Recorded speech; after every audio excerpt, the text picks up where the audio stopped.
The Justice Department is filing charges against a Chinese dissident living in the U.S. with covertly working for China's intelligence agency. The charging documents accuse a naturalized citizen of the U.S., who's a resident of Queens, New York, of spying on pro-democracy activist groups on behalf of the Chinese government. 67-year-old Yuan Jiangtang protested against the Chinese Communist Party in the 1989 Tiananmen Square demonstrations.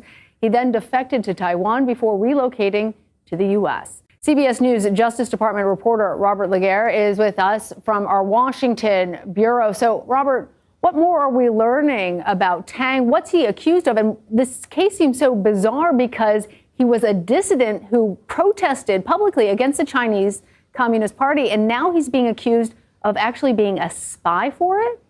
Yeah, that's right. Hey, good afternoon, Lana. Thanks for having me. So Tang is accused of working, as you said, as a foreign agent of Chinese intelligence. He's accused of communicating with a Chinese intelligence officer living in mainland China over the last few years, starting in 2018, and working on behalf of Chinese intelligence, taking pictures of and transmitting them to China of pro-democracy groups living in China, dissident groups that he was a part of, and sharing information about them. Prosecutors allege he even worked to get that MSS agent into a group chat that was used by over 100 dissidents to communicate about pro-democracy activity here in the U.S. He's also accused of sending information about campaign finance and campaign staffing and information about a pro-democracy activist living in the U.S. who was running for Congress here in the U.S. at the time.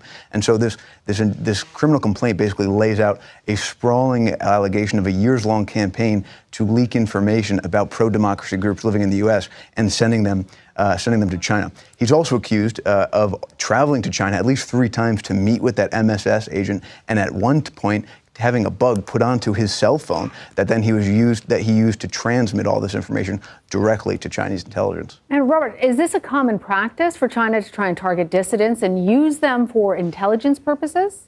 Yeah, so the Justice Department has been cracking down a lot on what they are saying is transnational repression cases in which individuals abroad target dissidents living in the U.S. who are speaking out against the government. There's been a few high-profile cases tied to India in the last few months, and over the last many years, the Justice Department has announced charges tied to China. You'll remember 2 years ago, the Justice Department brought a case alleging that they actually established a secret police station in the U.S., accusing